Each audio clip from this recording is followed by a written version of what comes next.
Well, it's Wednesday, June 25th, about 11 o'clock in the morning. I'm at the Loves in Buffalo, Wyoming. I've done more sitting this week than driving. Just got out this way, did a load out to Salem, Oregon area last week, and had to sit for 3 days after that. Just not very good freight. Everybody's trying to pay that $1.50 a mile, $1.25 a mile, wanting you to carry loads for free, and they just can't do it. It's cheaper and more productive to sit and not do it, and let those guys that are on that downhill slide that have to have that load in order to make that money no matter what, let them do that free, where you pay them to work. I can't do it. I'm not in that position in life where I gotta have a paycheck coming in. I thank the good Lord.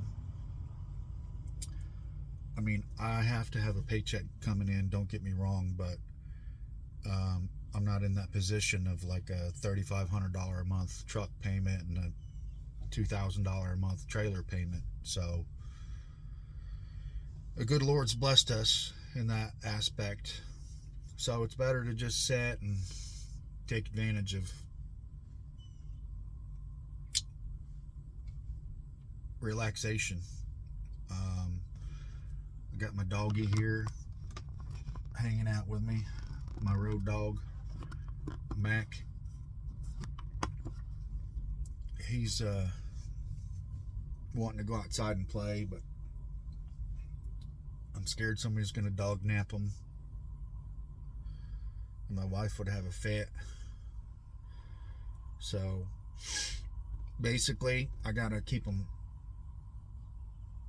cooped up in the truck until I'm ready to go out and watch over him like a hawk, because he's such a good dog, and people realize that, and they'll take him because he's so friendly and smart. But I just want to do an update. I hadn't been on here in a while.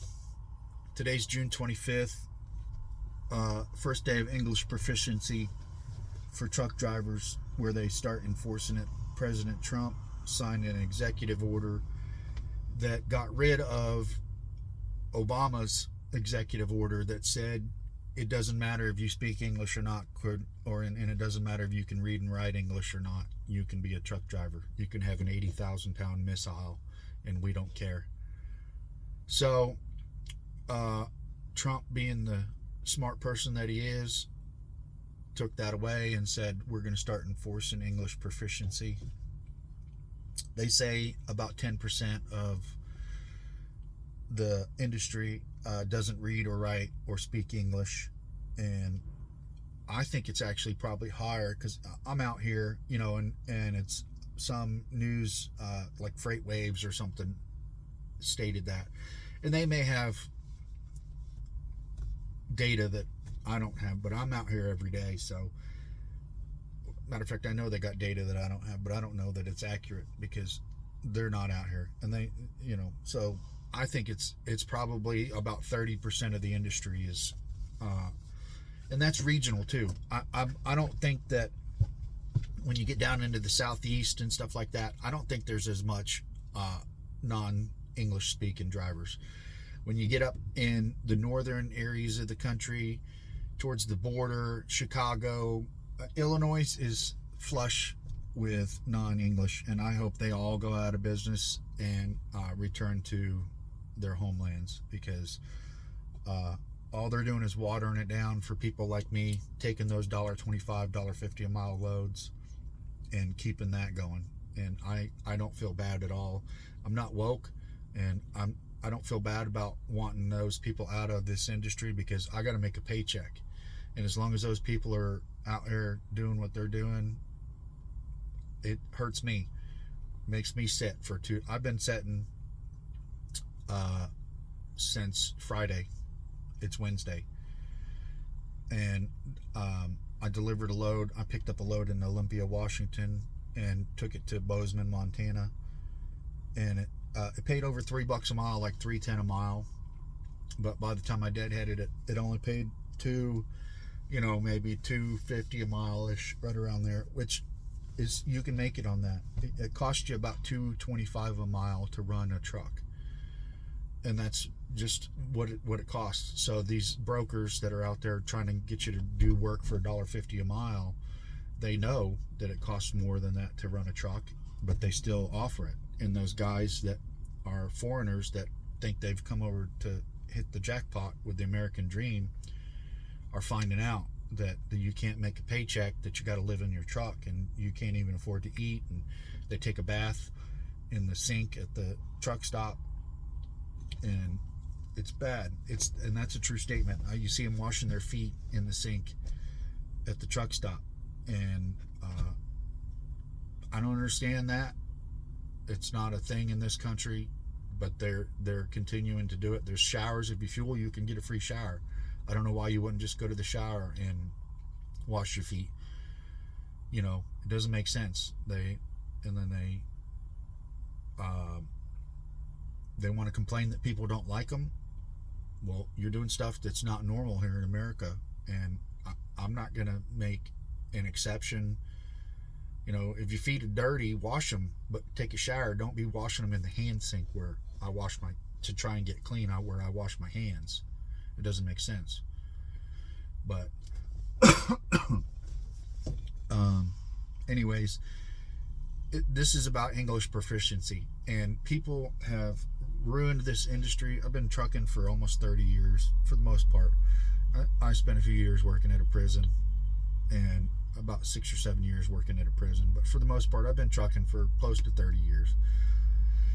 And it didn't used to be like this. And people say, oh, well, times have changed. Yeah, they have changed. That's the truth. And it's not been a change for the good. Technology has ruined this industry. They say that, it's so that we can, it's for cost savings and for safety. And well, technology has ruined this industry. And we've had people that have these large trucking companies like these Warners and these Swifts and these Primes. They're all part of what's called the ATA, the American Trucking Association, and they are the worst. They are the enemy to truck drivers, because all they do is lobby to get rules like letting foreigners in so they can hire cheap labor. And they're already they already have enough pull in the industry that they manipulate the market. There's price fixing that goes on with these big companies. One of the big things that they did was they got an actual law passed. It wasn't just a rule. They went to Congress and lobbied and had ELDs, electronic log devices, passed, and that caused people to rush and drive faster than they need to, because when you run a paper log, you have that gray area. Just like law enforcement has a gray area that they're allowed to use and talk and manipulate so that they don't get in trouble, like in, for instance, use of forces. And then if a law enforcement, I'm not getting off topic here, I'm just trying to give you an example to show what paper log does. So if a law enforcement guy has to beat up and punch and break an arm of someone that's trying to get away, or someone that's trying to stab them or shoot them, and that law enforcement guy just takes his nightstick and he whops them and he beats them hard. That's called a softening technique. And if the law enforcement guy has to write down that he used the minimum amount of force necessary to control the situation, well, that's because he did. He didn't go overboard. He had to control the situation. Well, it's the same thing. If you have a paper log, I run paper logs. If you have a paper log, and this is, for anybody that's never seen a paper log, here's what it looks like. So let's see if I can get this up here without, anyways. So here, let's go to, give me a second. So here's, okay, you can see right there, that's, I was getting ready to take off, and I decided not to. I don't remember what happened. I think I kept looking for a load. So I was leaving Billings, or was that Bozeman? Bozeman. I was leaving Bozeman. I was going to head to Billings and kind of look for a load along the way because nothing. Well, if you have that situation, this is a perfect example, and you type in your ELD that you're leaving, you can't fix that. But guess what I did? I marked it out and I initialed next to it that I didn't leave. That's that gray area that electronic logs took away, and that's allowed in a paper log, but it's not allowed. There's no way to fix it unless you do something illegal, like manipulate the electronic log from back at the company headquarters, and then once they find out that you've manipulated the log, they can do anything. They can shut you down, write a big fat ticket. But because I decided not to leave and I kept looking for a load on the load board, and then I just marked it out and I put my initials next to it, it's legal. Well, these big companies, the ATA, that lobby, these big companies that belong to the ATA, that lobby for these rules like electronic logs, that's a law, that's not a rule. That's one of the only things that's ever happened that became a law for some reason. They passed it as a law instead of just getting it so that it couldn't be taken back, because these big companies want control. And when they manipulate the market and they do stuff like lobby to get foreigners that don't speak English, don't read and write English, that can't understand the road signs, that just drove a donkey before they got here, and now they got an 80,000-pound missile. These big companies are ruining this industry, and it's to control. You know, that they had speed limiters that they were trying to pass, put speed limiters on owner operators so that they couldn't drive as fast, because they want to control owner operators, even though they have their trucks that run 65 or limited to 65, 67 mile per hour. And we've all seen where there's a race up the hill and it's two trucks that can't pass each other because they can't go no faster. And these cars get mad at them, and there's a whole line of traffic behind them, and they won't let them pass because one guy's doing 65.25 mile per hour and the other guy's doing 65.5 mile per hour. So one's doing a quarter mile an hour faster, you know, and it's 10 miles of it, and you got a whole line of traffic that's pissed off that wants to run 100 mile an hour once they get free and clear, and then all of a sudden it's dangerous. Well, it's President Trump's thinking that this English proficiency, and I'm sure he understands it, that this English proficiency that's been happening, non-English speaking people, in other words, have been ruining this country along with other things. So we finally have someone that's in power that can do something about just one little simple aspect that's been hurting this country, that people don't even know that exists, that happens. And this guy just started his truck right next to me. I hope it doesn't sit there and idle.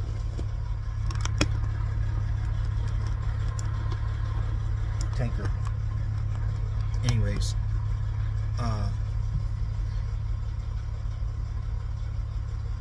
it takes a long time to get anything done in trucking, and thank the good Lord that we finally have a president in office that has a little bit of backbone, that has a lot of backbone, not a little, but has a lot of backbone, and is doing something about, you know, it's one little bit at a time that's happening. And I hope this country stays on this path. You know, we have a lot of people in the blue-haired mafia that they have that Trump derangement syndrome. And his first term in office, I didn't like Trump because it was a circus, and I honestly believed that he was a pawn for Russia, and I got out of politics. But you know, the more I see what Trump's trying to do, and I'm actually paying attention to it, I like what he's doing. And he's not the same president that he was the first time in office. because he has people that support him and that are on his side, that aren't back, stabbing him in the back, and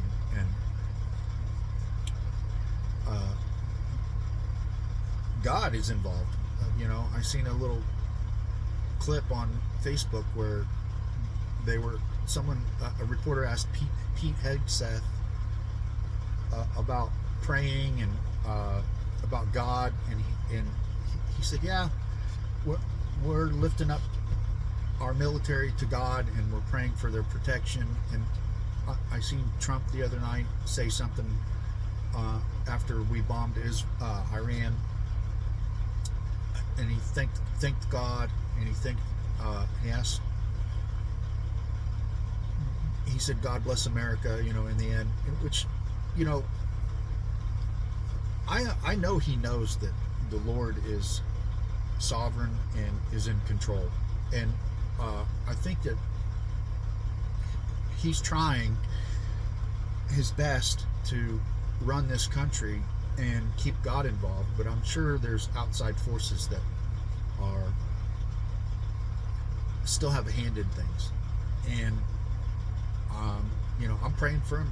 I say a prayer in the morning, and sometimes I forget to pray for Trump and this country and Israel and Iran, all these countries that are going through it and everything. But we need the Lord.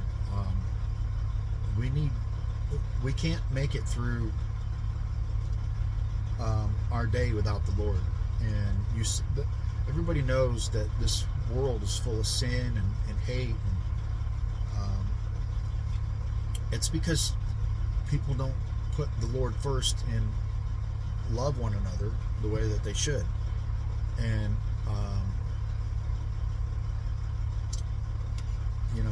we're in the end times. If you don't believe that, then you're clueless, in my opinion. Nothing against you. You just better wake up and see that all of these things that are talked about in the Bible, as far as wars and rumors of wars and just all sorts of things that the Bible prophesied that would happen, are happening. Volcanoes erupting, earthquakes,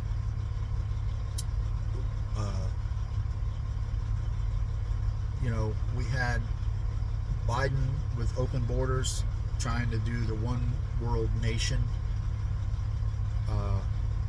Take the fact that money will be soon just electronic, and there won't be any. It'll be a cashless system, which I don't see that happening, because there's too many folks out there that don't have a bank account. If they could figure that part of it out, I think they would be going to a cashless system. And so,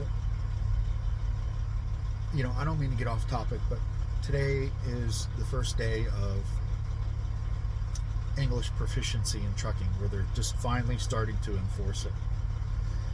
And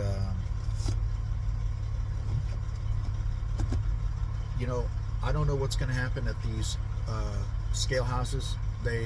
I've read on some of these Facebook pages where these guys are saying they're pulling over anybody with an Illinois tag is getting extra attention by the DOT, because they know that they've been manipulating their logbooks to run harder. And I've seen actual video of where these, I don't know if it's bravado or they pride, where these guys they run double the amount of loads that an American runs. And I know, and it's because they have to, because they're running $1.50 a mile runs, and you can't make it. That's why they're running, and they're breaking the law. They're running fast. All these guys that run passing cars going 5 miles an hour faster than the flow of traffic and the cars do, it's because they gotta run that hard because of electronic log devices, ELDs, that were put into law by big companies like the Warners and the Swifts and the Primes, that they forced on truck drivers. and it's like a spiral race down to the bottom. They've got all these, they got a lot of non-speaking truck drivers that can't read or write English and can't communicate properly. I've seen it at the scale houses where the DOT guy is, checking their credentials, their insurance and stuff, and the person can't communicate what they're carrying, what they're hauling across. They don't know if they're hauling a bomb or if they're hauling wood flooring. They don't, and they're holding their phone out. Speak into the phone so you can translate to me. Basically, is what they're telling the DOT officer. And because Obama wrote an executive order that said no, you can't do nothing to them if they don't speak English. Those DOT officers had to deal with it, and they can't do their job proficiently. So, I just kind of wanted to put an update out there that the first day of enforcement, I hear that there's about 10% of truckers out there that don't speak or that aren't English proficient. I don't think that's an accurate number. I think it's probably, in my opinion, closer to 30%. And I want to see how rates go up, how safe roads get, all kinds of aspects of this. Hopefully they take away those non-domicile CDLs that they've been issuing. States like California haven't even kept track of the amount of they don't even know. They can't even give you an accurate estimate of how many non-domicile CDLs they've issued. Some of these trucking groups, advocacy groups like OIDA, they've tried to check in and find out, like Illinois, they don't even know how many non-domicile CDLs they've issued. So California has, I think there's more immigrants in California than there's American citizens, which there's nothing wrong with it if you come here legally and you're not exploiting the system for free benefits and stuff like that. If you're a normal working foreigner, who cares? Nobody cares. But if you're here getting food stamps and you're working under the table and you're making $3,000 a month food stamps because you got 9 kids and half of them don't belong to you, they're somebody that got captured at the border, and you're working at the restaurant under the table and you're making $5,000 a month between 2 jobs, you're exploiting the system. You're watering. I'm paying my tax dollars go towards your benefits. You're not paying taxes, working under the table, and it's just wrong. But if you come here legally and you do it right, and you're working hard, you're paying your taxes, and you're not a drain on this society, we love you. You're great. Get your green card, become an American citizen, do it correctly, integrate into society. Don't commit no crimes. Don't be a drain on the system. But anyways, I don't want to get off into a tangent. Everybody knows that it's a hot topic. That's why I'm talking about it. I try not to get political because I know the Lord has it. But I did want to come on here and kind of say that today's the first day, and I'll do another update, after, say, I don't know, a month of the English proficiency, see how many people, see if I can tell how many people are leaving the system, see if rates go up. Right now, I'm in Wyoming, and you can't get no.